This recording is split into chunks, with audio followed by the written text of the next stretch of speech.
Hello, and welcome to the show where we explore the world's greatest mysteries and legends in under 5 minutes. For centuries, creatures of legend have soared through the skies, their wings casting shadows over civilizations, their fire lighting up the darkest of nights. These beings, larger than life, fierce and powerful, have captured the imagination of cultures around the globe. They are dragons. From the ancient civilizations of the East to the medieval kingdoms of the West, dragons have been more than just mythical beasts. They are symbols of power, mystery, and the unknown. Today, we explore the legends that have kept these symbolic creatures alive in our hearts and minds.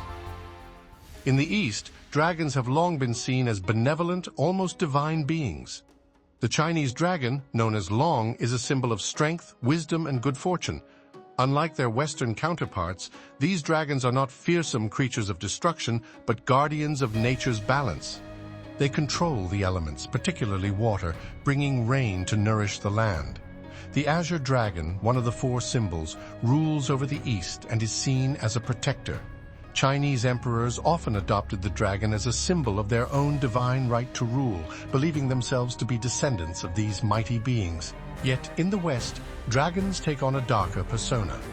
They are often fierce, fire-breathing beasts, guarding treasures hidden deep within caves or castles. The most iconic of these dragons can be found in the tales of knights and heroes. Take, for example, the legendary story of St. George. According to the myth, the saint slays a fearsome dragon that has terrorized a village, symbolizing the triumph of good over evil. In these stories, the dragon is not just a monster, but a powerful force that challenges the hero's courage and strength. The Vikings, too, had their own dragon myth. Fafnir, a dwarf turned dragon by his insatiable greed, hoarded a treasure that would bring ruin to anyone who sought it. In Norse mythology, dragons often symbolize the corrupting nature of greed and the destructive power of wealth.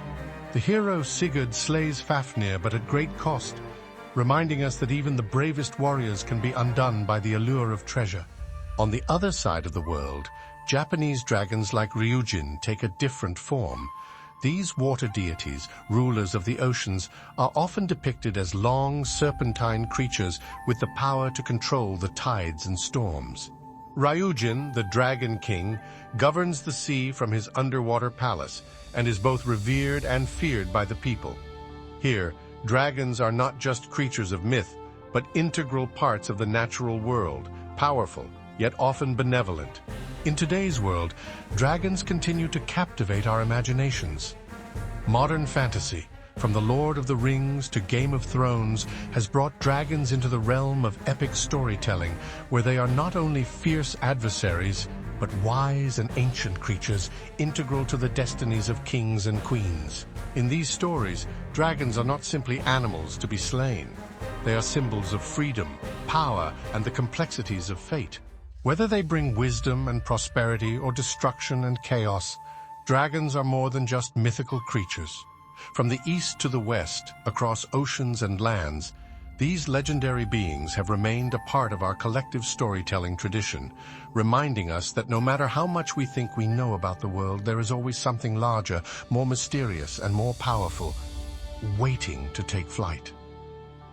The legends of dragons, forever soaring in our imagination. Thanks for joining me. We'll see you next time on the world's greatest mysteries and legends.